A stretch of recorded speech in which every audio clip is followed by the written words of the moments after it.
Hello, welcome to another edition of our journey toward building wealth. I am Sheila Wilkinson-Sanders. I come to you today with two purposes. First of all, for those of you who are moving forward in a positive direction with your financial journey, I want to congratulate you. I want to thank you for sharing your stories with me. It gives me motivation and it makes my heart full to know that what I do is making a difference in your life. So I want to congratulate you and encourage you to stay on that journey and continue to move forward. Some of you are on your wealth building journey. Many of you are on your credit building journey. Many of you are on your debt reduction journey. And some of you are just saving and retiring, yay, and just doing great things in your life. And I want to just share and enjoy and celebrate your accomplishments with you. And then for those of you who are struggling with this journey, I hope that I can share some words with you to help you on that journey. I want to share with you, first of all, to let you know that you're not alone in this journey, and it's not unusual, uncommon, or a failure for you that you're not moving forward in the way that you thought that you should be moving forward. I've shared with many of you on many occasions that for me, this journey was not the journey that I thought I was going to be taking. And what I have come to realize in my life is that I had thought that I had what exactly I wanted and needed in my life.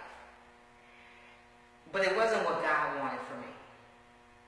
And so God had to knock me in the head a few times, knock me down to the ground more times for me to understand what my purpose in life was. And even as I was going through it, I didn't realize that that's what I was going through and why I was going through that. I thought I was going through some things because I wasn't doing what I wanted to do in life. But that wasn't it at all. It was that wasn't what my purpose in life was. And so I went through a lot of journeys before I realized where I needed to be. And so I share that with you for you to start to understand that maybe some of the things that you're going through right now is because God is trying to say something to you and you're not listening. Many people talk about that they pray all the time and their prayers are not answered. I rarely ask God for anything other than, Lord, what is it that you want for me to do? In fact, I'm kind of scared to question God. Why did you take me through this?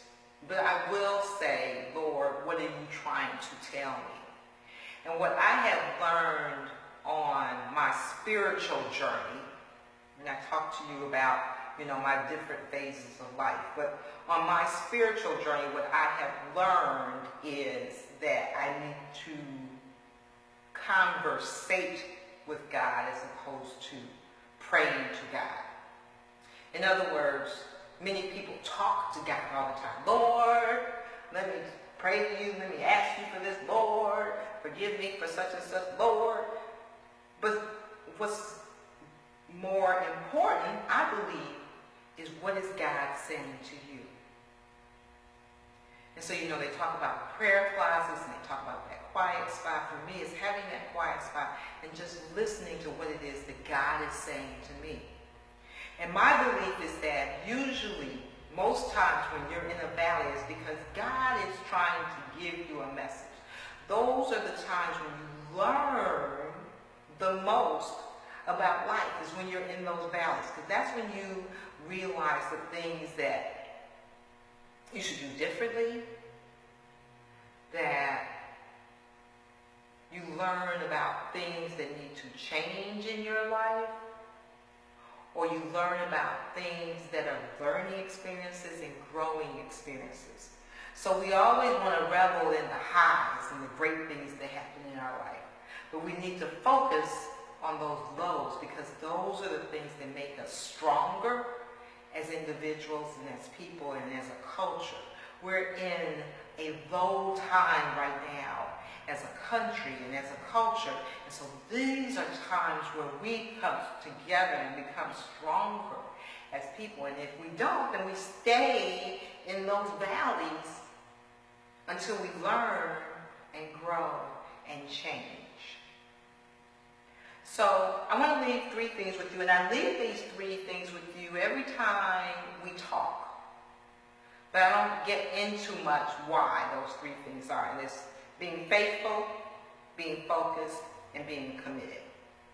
And so I talked just a little bit now about being faithful to your God, spending time with your God, listening to what it is that your God, whatever your God is, what it is that your God wants for you in your life. What is your purpose in life? Why are you here? And your financial goals, which deals into your whole life picture, may be exactly what it is that you're seeking right now, but it may be that you're seeking it in the wrong way. It may be that it's not what your purpose is at this very moment. And so as I say that, I want to talk a little bit about focus. Because, usually at the beginning of the year, everyone has vision boards, and they have this idea, and then they wonder, well, what happens? Because I always start off the year with this great idea of I'm going to do this, I'm going to change this, I'm going to change that, and then by this January 31st, it's gone. So I don't do vision boards, and part of the reason that I don't do vision boards is because I believe that it's too broad of a focus. I believe with vision boards, there's so many things on there, because you talk about your whole life, and I want to do this, and I want to have this, and I want to do that, and I want to do that. And then, where do you start? What piece of that do you start? Which one is most important? So if you have a vision board, if you did a vision board, I want you to pull it out, and I want you to decide what on that vision board is most important for your life right now. What is it that you want to accomplish more than anything else in your life? If you die tomorrow, what is it that you want to be remembered for? And that's what you focus on. That is your primary focus. And then the other things will come over time. When I started on my focus on what it was that I wanted for my life, it was one thing. And it was on my wall, and it took me 10 years. It took me 10 years to get to that point. But everything that I did,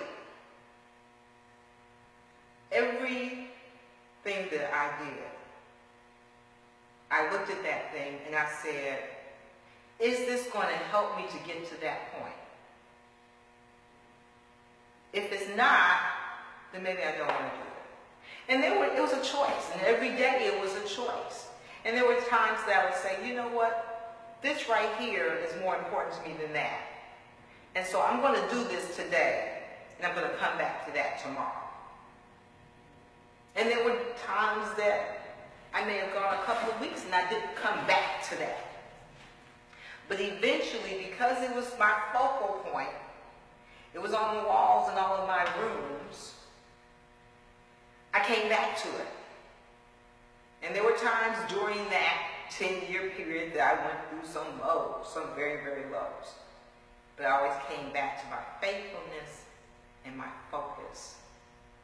And finally, my commitment to it.